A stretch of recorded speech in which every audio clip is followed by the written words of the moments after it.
పంతులు గారు, సౌమ్య మా ఇంటికి లండన్ నుంచి వచ్చిన నా ఫ్రెండే కాదు, అతి ముఖ్యమైన అతిథి కూడా. మీలాంటి వారు అతిథి స్వయంగా విష్ణుమూర్తే అంటారు కదా. అలాంటి అతిథి మన ఇంట్లో ఏడుస్తుంటే విష్ణుమూర్తికి కోపం రాదా?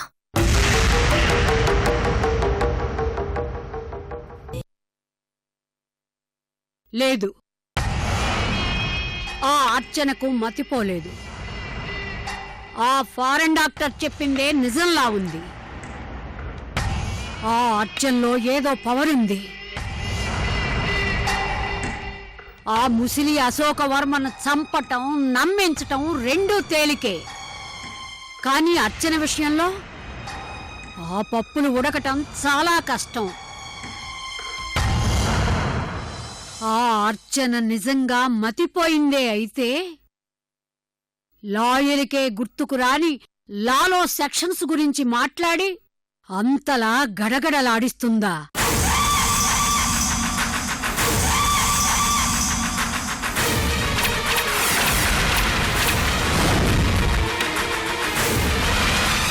లేదు లేదు, దానికి మతిపోలేదు. ఒకవేళ నా భ్రమే నిజమైతే? ఒసే ముసలి,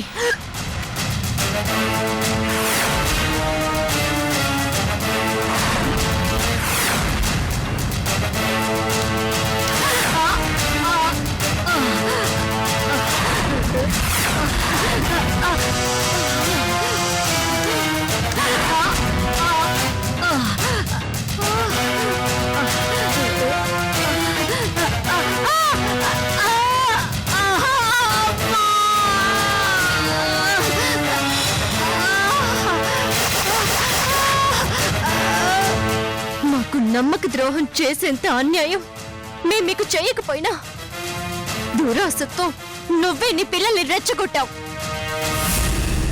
పోతావు, పాడైపోతావు, నాశనమైపోతావు.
మనం బానిసలమని ఈ పసి వాళ్లకు తెలియదురా.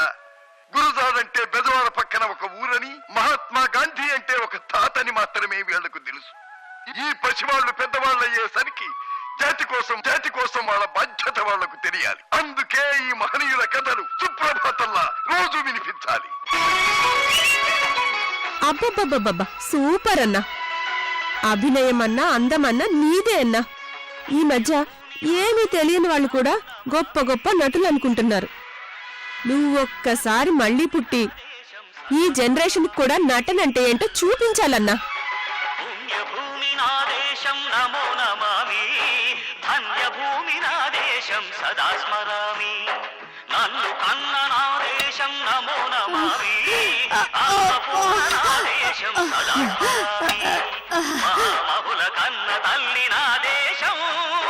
మహోజ్వలిత చరిత కన్న భాగ్యోదయ దేశం పుణ్యభూమి నా దేశం నమో నమామి ధన్యభూమి నా దేశం సదా స్మరామి.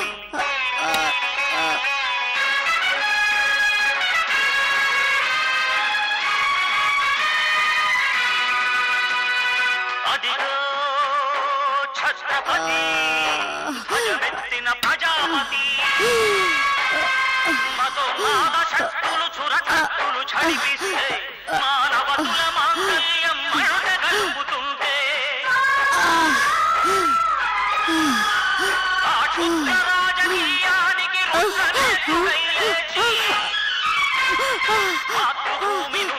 నెత్తికి తిలకం దిద్దిన మహావీరుడు సార్వభౌముడు.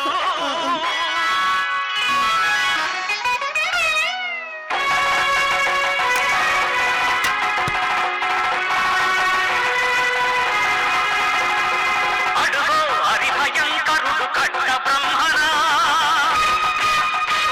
అది వీర పాండ్య వంశాంకుర సింహ గర్జన. అడుగో హరిభయంకరుడు కట్ట బ్రహ్మణ, అది వీర పాండ్య వంశాంకుర సింహ గర్జన. ఒరేయ్, జంతుకు ఖడ్గాలి రచిస్తూ నారు కోశావా, నీరు పెట్టావా, కోత కోశావా, కుప్పలూర్చావా? ఒరే కళ్ళ కుక్క, కష్టజీవుల ముఖ్యమెత్తుకొని తిని బతికే నీకు శిస్తందు కట్టాలరా. ఈ ముసల్దానికి గట్టిగా గుండెల్లో దేవుడు గుద్దినట్టున్నాడు. ఇన్నాళ్ళకి ఏడుస్తూ వనజ వనజ అని పిలుస్తుంది. పాపిష్టిది, ముష్టి చెండాల్పుది. దీనికి ఏమైనా సరే నేను పట్టించుకోను. చావే చావు. పుణ్యభూమి నాదేశం నమో నమామి, ధన్యభూమి నాదేశం సదా స్మరామి. నన్ను కన్న నాదేశం నమో నమామి, అన్నపూర్ణ నాదేశం సదా స్మరామి.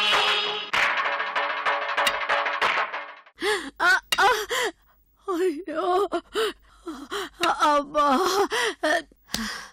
ఓసే ముసలి, చేసిన పాపాలు ఊరికే వదిలిపెట్టవే. ఎప్పటికైనా నువ్వు కుక్కచావు చేస్తావు. మళ్ళీ నువ్వు ఇంటికొస్తావని నాకైతే నమ్మకం లేదు.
ఏమైందమ్మా? ఒక్కసారి చూడండి అమ్మా. అమ్మా హాస్పిటల్ అలాగేనమ్మా, అలాగే. హాస్పిటల్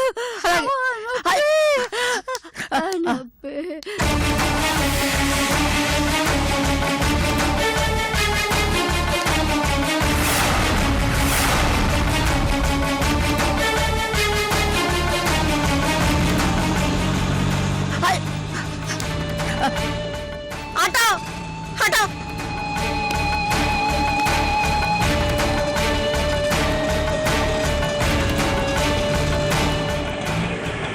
ఆగు బాబు, ఆవిడికి గుండె నొప్పి వచ్చింది. త్వరగా రా బాబు, హాస్పిటల్కి తీసుకెళ్ళాలి. ప్రాణాలు పోయేటట్టున్నాయి, అల్లాడిపోతుంది. నీకు దండం పెడతాను బాబు, రా బాబు, రా బాబు.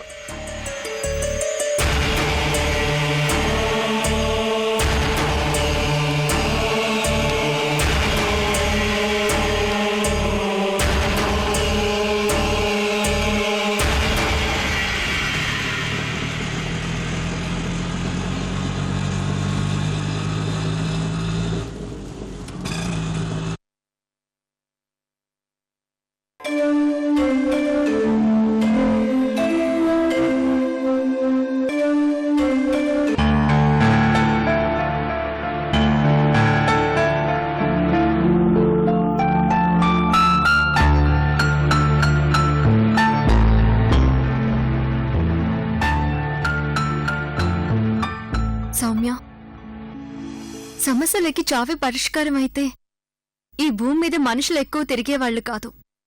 శవాలే ఎక్కువగా ఎక్కడ పడితే అక్కడ పడుండేవి. ఎందుకంటే సమస్యలే లేని మనుషులుండరు కాబట్టి. పీడికలలా మర్చిపోవాల్సిన పాడు సమస్యలకు చనిపోవాలనుకోవడమంత పిచ్చి పని ఇంకొకటి లేదు.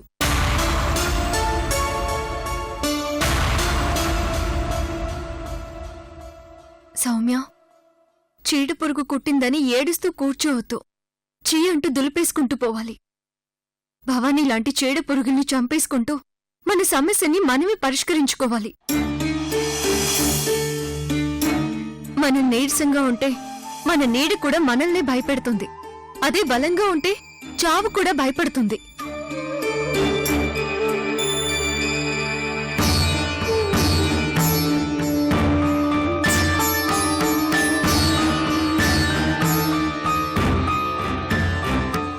అర్చన, నువ్వు నాకు ఇప్పుడు నా ఫ్రెండ్లా కనిపించట్లేదు.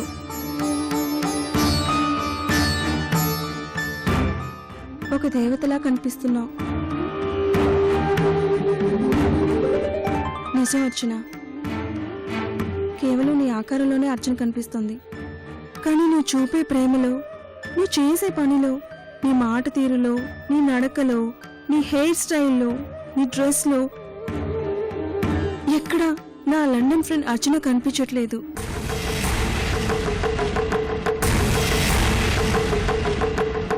నువ్వు ఎవరి కోసం ఇండియా వచ్చి ఇలా మారిపోయావో కానీ నువ్వు ఇలా ఉంటేనే చాలా బాగున్నావు. ఇలా నిన్ను చూస్తుంటే ఎంతసేపైనా అలాగే చూడాలనిపిస్తుంది తెలుసా?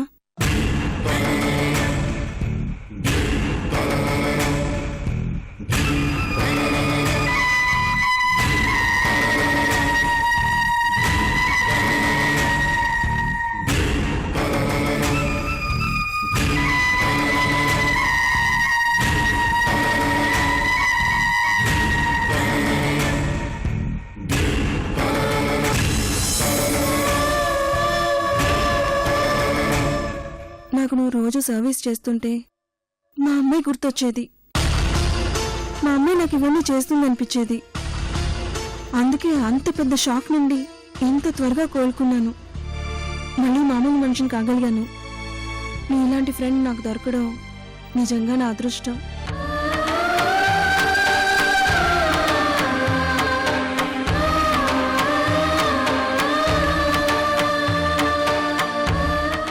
సౌమ్య, నీలాంటి ఫ్రెండ్ దొరకడం కూడా నా అదృష్టం. లేకపోతే నా కోసం లండన్ నుండి పెళ్లికి పిలవడానికి ఏ ఫ్రెండ్ అయినా పెళ్లి ముందు పెట్టుకుని ఇంత దూరం వస్తుందా?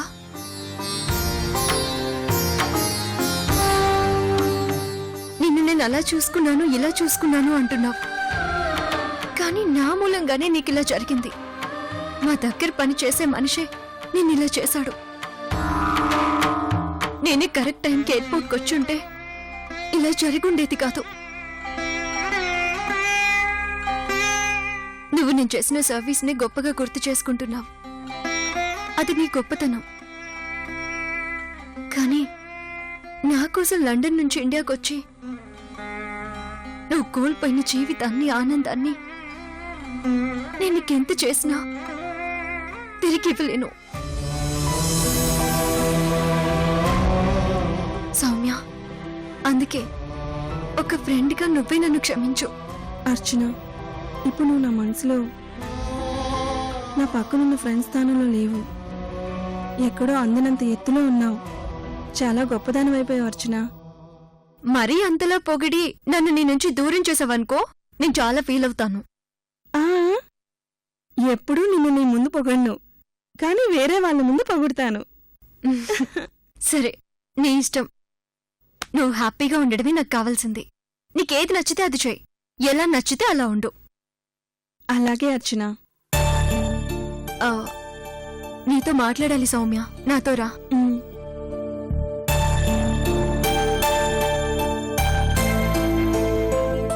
అబ్బులు, అబ్బులు, అమ్మగారు, అబ్బులు, మా ఇద్దరికి మంచి స్ట్రాంగ్ కాఫీ తీసుకురా. కాఫీ అదిరిపోవాలి. అలాగేనమ్మా. రా సౌమ్య. ఇలా అమ్మాయి గారు లండన్ ఫ్రెండ్ తో సంతోషంగా ఉండడం చూస్తే అయ్యగారు ఎంత సంబరపడిపోయేవారో. ఆ దేవుడు రాతలే ఈ చిత్రం. పాపాన్ని ఎక్కువ రోజులు కాపాడుతాడు, పుణ్యాన్ని వెంటనే మట్టిలో కలిపేస్తాడు. హ, ఏమిటో.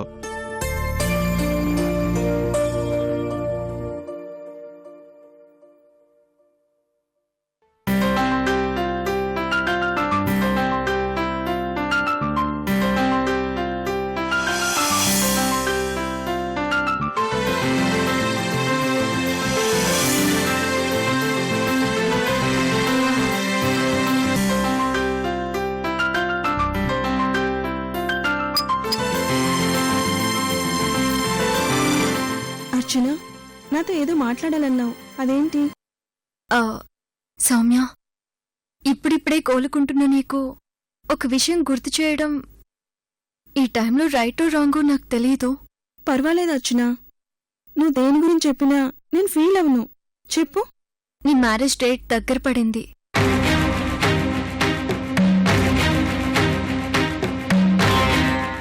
ఈరోజు మార్నింగ్ నీ వెడ్డింగ్ కార్డ్ చూశాను.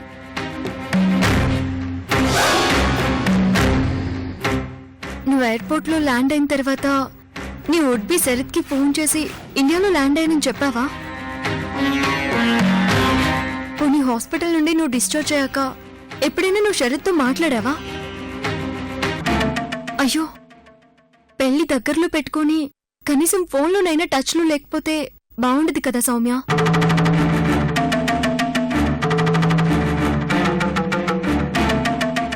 కానీ ఇప్పుడున్న సిచ్యువేషన్లో నువ్వు తనతో ఫోన్లో మాట్లాడడం కూడా కష్టమే. సౌమ్య, శరత్ ఫోన్ నంబర్ నాకివ్వు. శరత్తో జరిగిందంతా చెప్పి నీ విషయం నేను మాట్లాడతాను. వద్దర్చన, మాట్లాడి కన్విన్స్ చేసే ప్రాబ్లం కాదు నాది. సౌమ్య, ప్రాబ్లమ్స్ ని మనం దాచే కొద్దీ వాటి రూపం పెరిగి పెద్దదవుతుందే తప్ప అవి ఎప్పటికీ క్లియర్ అవ్వవు. వద్దర్చన, నీలా సమస్యను అర్థం చేసుకునే గొప్ప మనస్తత్వం అందరికీ ఉండదు. ఒకవేళ నా సమస్యను పెద్ద మనసుతో శరత్ అర్థం చేసుకున్నా మ్యారేజ్ మాత్రం చేసుకోడు.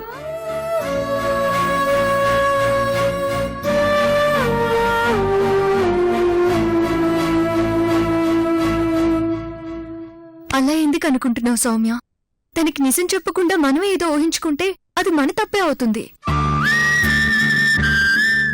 అదే కాక కాబోయే వైఫ్ ఇండియా వెళ్లి ఇన్ని రోజులైనా కనీసం ఫోన్ అయినా చేయలేదని పాపం తనెంత టెన్షన్ పడుతున్నాడో ఏంటో.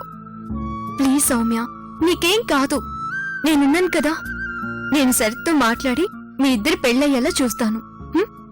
శరత్ ఫోన్ నంబర్ నాకు చెప్పు. ప్లీజ్ అర్చన, ఫోన్ చేయొద్దు. తను ఓకే అన్నా బాధపడతాను, వద్దన్నా బాధపడతాను.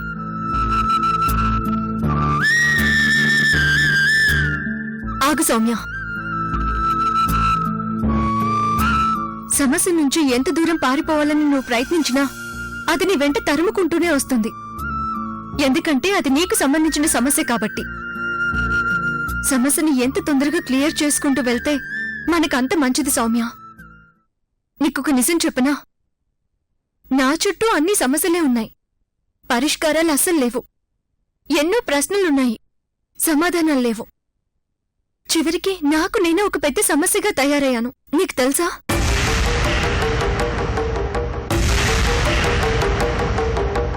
నా విషయం నీకు చెప్దామంటే నువ్వు ఈ లోకంలో లేవు. నేను ఈ లోకంలో ఉన్నా నేనేంటో నాకే తెలీదు. అందుకే నేనొక నిర్ణయానికొచ్చాను. చావు ఎదురుగా నిలబడి చంపుతానని భయపెట్టినా బాధ్యతతో భయం లేకుండా పోరాడి గెలిచి బ్రతకాలనుకోవడంలోనే ధైర్యం, ఆనందం ఉంది. అందుకే ఏ భయం లేకుండా నాకు శరత్ నంబర్ చెప్పు. అర్చన, శరత్ ఇండియాని వెళ్ళొద్దన్నాడు. కానీ నేనే వెడ్డింగ్ కార్డ్తో వెళ్ళి స్వయంగా పిలిస్తే అర్చన మన పెళ్లికి గ్యారంటీగా వస్తుందని చెప్పి వచ్చాను.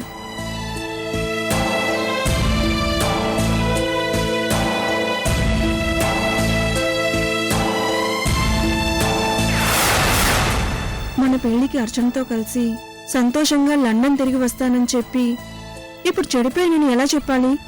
అయినా నువ్వు చెప్పినా నేనెలా భరించాలి? వద్దు అర్చన, వద్దు ప్లీజ్. దయచేసి శరత్కి ఫోన్ చేయొద్దు ప్లీజ్. సౌమ్య,